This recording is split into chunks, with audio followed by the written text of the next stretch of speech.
আমার প্রিয় সপ্তম শ্রেণীর ছাত্রছাত্রীরা, রাত পেরোলেই তোমাদের ফার্স্ট ইউনিট টেস্ট বাংলা বিষয়ের পরীক্ষার এই দোরগোড়ায় দাঁড়িয়ে তোমাদের জন্য নিয়ে চলে এলাম বাংলা বিষয় একটি চূড়ান্ত গুরুত্বপূর্ণ নমুনা প্রশ্নপত্র ও সাথে তার উত্তর। এই নমুনা প্রশ্নপত্রে থাকা প্রতিটা প্রশ্ন পরীক্ষার জন্য ভীষণ গুরুত্বপূর্ণ, পরীক্ষাতে আসার মতো প্রশ্ন।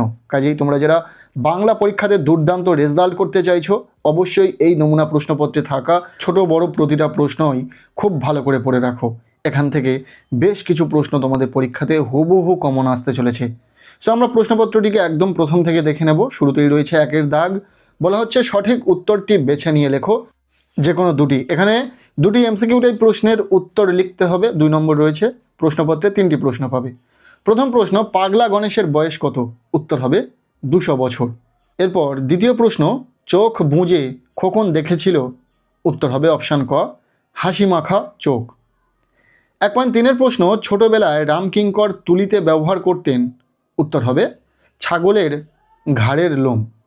এই ছিল এমসিকিউ টাইপ প্রশ্ন, উত্তর বলে দিলাম। এরপর রয়েছে প্রশ্নপত্রের 2 দাগ, বলা হচ্ছে নিচের প্রশ্নগুলির সংক্ষেপে উত্তর দাও যে কোনো দুটি।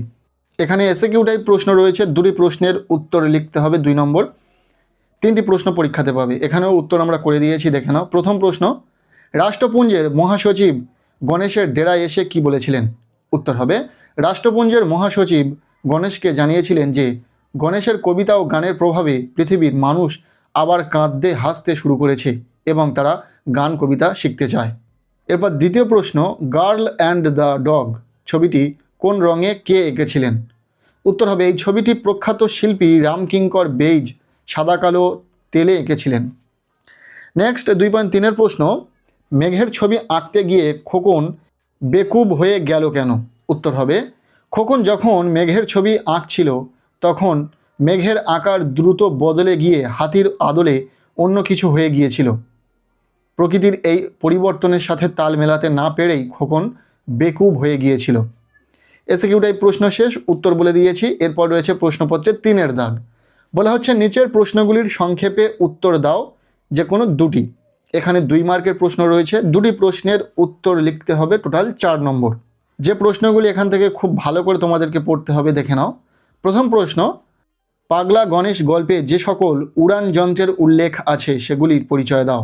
উত্তর হবে শীর্ষেন্দু মুখোপাধ্যায়ের পাগলা গণেশ গল্পে ভবিষ্যতে মানুষের যাতায়াতের জন্য বিভিন্ন উড়ান যন্ত্রের কথা বলা হয়েছে, যেমন ব্যক্তিগত ছোট ছোট এয়ারক্রাফট, উড়ন্ত টুপি, ফ্লাইং ক্যাপ এবং পিঠে বেঁধে ওড়ার যন্ত্র। এমনকি গণেশের ডেরায় আসা ব্যক্তিরাও বিভিন্ন উন্নত মানের উড়ান যানে চেপে আসতেন। এরপর 3.2 প্রশ্ন, খোকনের নিজের ছবি কিভাবে আঁকা হলো? উত্তর হবে বাবার বন্ধুর উপদেশে খোকন চোখ বন্ধ করে অন্ধকারে বসে নিজের মনের গভীর থেকে একটি ছবি কল্পনা করার চেষ্টা করে। দীর্ঘক্ষণ একা অন্ধকারে বসে থাকার পর সে তার খাতার সাদা পাতায় কালো রঙের কতকগুলো টানে নিজের মনের এক গভীর ভাব ফুটিয়ে তোলে। এভাবেই বাইরের জগৎ নয় বরং খোকনের নিজের মৌলিক বা নিজস্ব ছবি আঁকা সম্পূর্ণ হয়। পরের প্রশ্ন, কুতুব মিনারের গায়ের নকশায় হিন্দু মুসলিম মিলনের যে দিকটি ফুটে উঠেছে তা সংক্ষেপে উল্লেখ করো। উত্তর হবে সৈয়দ মুজতবা আলীর কুতুব মিনারের কথা প্রবন্ধে বলা হয়েছে যে মিনারের গায়ের কারুকাজে লতাপাতা, মালা ও চক্রের মতো নকশা দেখা যায়, যা সম্পূর্ণ ভারতীয় বা হিন্দু স্থাপত্য শৈলীর নিদর্শন। মুসলিম শিল্পী ও হিন্দু কারিগরদের যৌথ প্রচেষ্টায় এই অনবদ্য নকশা তৈরি হয়েছিল বলেই এটি হিন্দু মুসলিম সংস্কৃতির এক অপূর্ব মিলনস্থল। নেক্সট রয়েছে 4 দাগ, বলা হচ্ছে সঠিক উত্তরটি বেছে নিয়ে লেখো যে কোনো দুটি। এখানে এমসিকিউ টাইপ প্রশ্ন রয়েছে, 3টি প্রশ্ন পাবে, 2টি প্রশ্নের উত্তর লিখতে হবে 2 নম্বর। প্রথম প্রশ্ন, ছন্দে শুধু কান রেখো কবিতায় কবি হলেন? উত্তর হবে অপশান খ, অজিত দত্ত। এরপর দ্বিতীয় প্রশ্ন, পরমাদ শব্দটি যে মূল শব্দে থেকে এসেছে তা হলো? উত্তর হবে অপশান খ, প্রমাদ।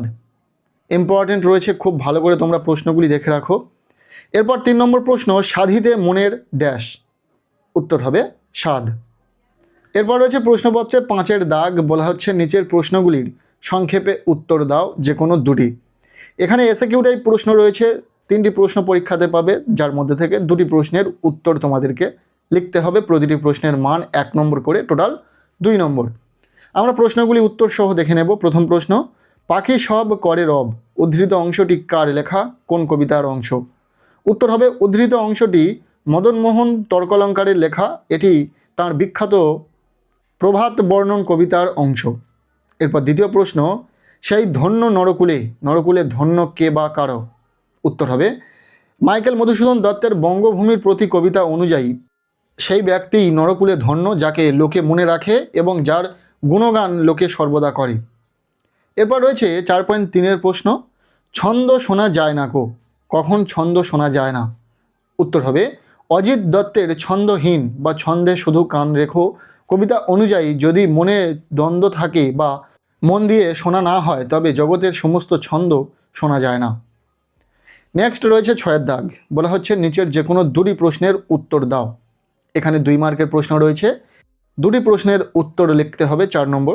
এখানেও আমরা উত্তর করে দিয়েছি, দেখে নাও। প্রথম প্রশ্ন, চিনবে তারা ভুবনটাকে, ভুবন বলতে কি বোঝানো হয়েছে, তারা কিভাবে ভুবনটাকে চিনবে? উত্তর হবে এখানে ভুবন বলতে বিচিত্র ও গতিশীল পৃথিবীকে বোঝানো হয়েছে, যারা দ্বন্দ্ব ভুলে একাগ্রচিত্রে প্রকৃতির সহজ ছন্দকে উপলব্ধি করতে পারবে তারই পৃথিবীকে সঠিকভাবে চিনতে পারবে। এরপর দ্বিতীয় প্রশ্ন, 21-এর কবিতায় কোন কোন গানের সুরের প্রসঙ্গ রয়েছে?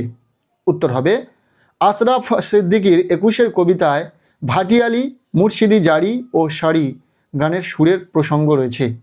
এছাড়া কবি এখানে পাখির গান এবং মায়ের মুখের বুলির সুরকেও গুরুত্ব দিয়েছিলেন। নেক্সট রয়েছে 6.3-এর প্রশ্ন, ইতিহাস থমকে দাঁড়িয়ে লিখে নিল সব, সব বলতে এখানে কি কি বোঝানো হয়েছে? উত্তর হবে এখানে সব বলতে 1952 সালের ভাষা আন্দোলনের উত্তাল দিনগুলি, মিছিলের ওপর পুলিশের গুলিবর্ষণ এবং রফিক সালাম বরকতের মতো তরুণদের মাতৃভাষার জন্য আত্মত্যাগের গৌরবোজ্জ্বল কাহিনীকে বোঝানো হয়েছে। ইম্পর্টেন্ট প্রশ্ন ছিল, খুব ভালো করে দেখে রাখবে। নেক্সট রয়েছে 7-এর দাগ, বলা হচ্ছে নিচের যে কোনো 4টি প্রশ্নের উত্তর দাও। এখানে 4টি এসএকিউ টাইপ প্রশ্নের উত্তর লিখতে হবে, প্রতিটি প্রশ্নের মান 1 নম্বর করে, টোটাল 4 নম্বর রয়েছে। আমরা প্রশ্নগুলি উত্তর সহ দেখে নেব। প্রথম প্রশ্ন, সোনা টিয়া কে? উত্তর হবে সোনা ও টিয়া হলো গল্পের প্রধান 2 শিশু চরিত্র, যারা 2 বোন এবং মাকুকে খুঁজতে কালিয়ার বনে গিয়েছিল। দ্বিতীয় হলো ঘড়িওয়ালা মাকুর চাবি কতদিনের জন্য দিয়েছিল? উত্তর হবে ঘড়িওয়ালা মাকুর চাবি 1 বছরের জন্য দিয়েছিল। এরপর 3 নম্বর প্রশ্ন, মাকু কি কি কাজ করতে পারে? উত্তর হবে মাকু কথা বলতে পারে, গান গাইতে পারে, অঙ্ক কষতে পারে এবং হাতুড়ি পেটা থেকে সেলাই করা সব কাজই করতে পারে, শুধু সে কাঁদতে বা হাসতে পারে না। 4 নম্বর প্রশ্ন, কালিয়ার বনে গিয়ে আম্মার মামাতো পিসমশাইয়ের কি হয়েছিল?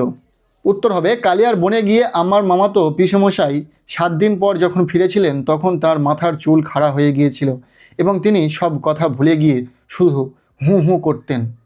পরবর্তী প্রশ্ন, সোনা টিয়া কালিয়ার বনে কেন এসেছিল? উত্তর হবে সোনা ও টিয়া ঘর ছাড়া ঘড়িওয়ালা এবং তার অদ্ভুত যন্ত্রমানব মাকুকে খুঁজতে খুঁজতে কালিয়ার বনে এসেছিল।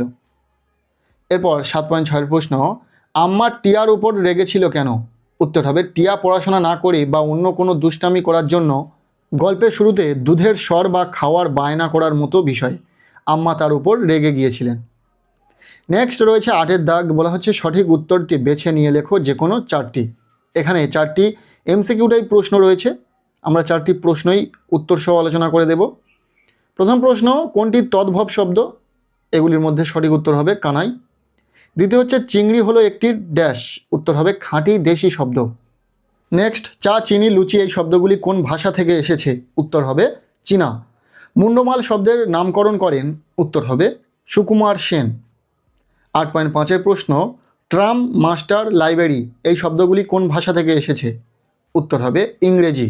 এরপর এমসিকিউ টাইপ শেষ প্রশ্ন, কার্তুজ, বুর্জুয়া এই শব্দগুলি কোন ভাষা থেকে এসেছে? উত্তর হবে ফরাসি।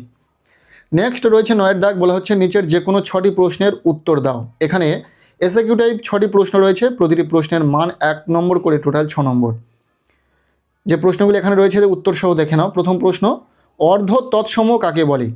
উত্তর হবে যে সকল সংস্কৃত শব্দ বাংলা ভাষায় আসার সময় কিঞ্চিত পরিবর্তিত বা বিকৃত হয়ে নতুন রূপ ধারণ করেছে তাদের অর্ধ তৎসম শব্দ বলে, যেমন জ্যোৎস্না, জ্যোৎস্না। এরপরে প্রশ্ন রয়েছে চাঁদ শব্দটি বাংলায় কিভাবে এসেছে? উত্তর হবে চাঁদ শব্দটি তদ্ভব শব্দ, এটি সংস্কৃতে চন্দ্র থেকে প্রকৃতিতে চন্দ্র হয়ে বাংলায় চাঁদ হিসাবে এসেছে। চন্দ্র, চন্দ, চাঁদ।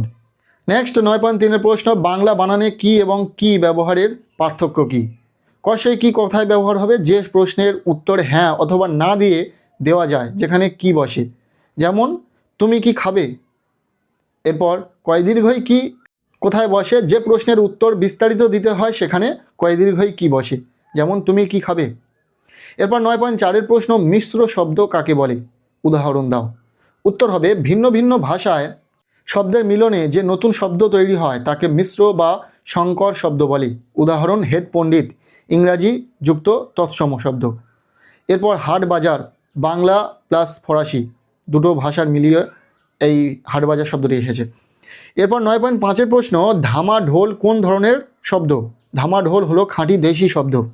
নেক্সট, খাঁটি দেশি শব্দ বলতে কি বোঝো? আর্যদের আসার আগে ভারতের আদিম অধিবাসীদের কোল, ভিল, সাঁওতাল ইত্যাদি যে সকল শব্দ বাংলা ভাষায় বিকৃতভাবে রয়ে গেছে তাদের খাঁটি দেশি শব্দ বলে। 9.7 প্রশ্ন, বিদেশি শব্দ কাকে বলে?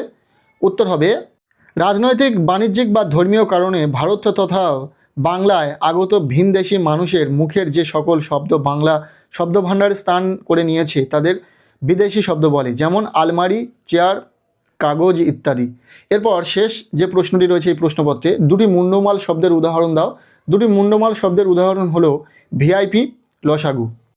এই ছিল class 7 first unit test Bangla বিষয়ের একটি গুরুত্বপূর্ণ নমুনা প্রশ্নপত্র।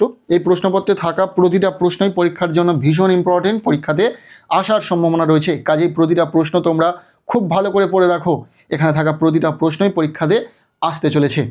কেমন লাগলো আজকের এই ভিডিওটি অবশ্যই কমেন্ট সেকশানে জানিও। ভিডিওটি ভালো লেগে থাকলে লাইক করে দাও, চ্যানেলে নতুন হলে চ্যানেলটিকে সাবস্ক্রাইব করে রাখো। দেখা হচ্ছে নেক্সট কোনো ভিডিওতে, ততক্ষণের জন্য টেক কেয়ার, বাই।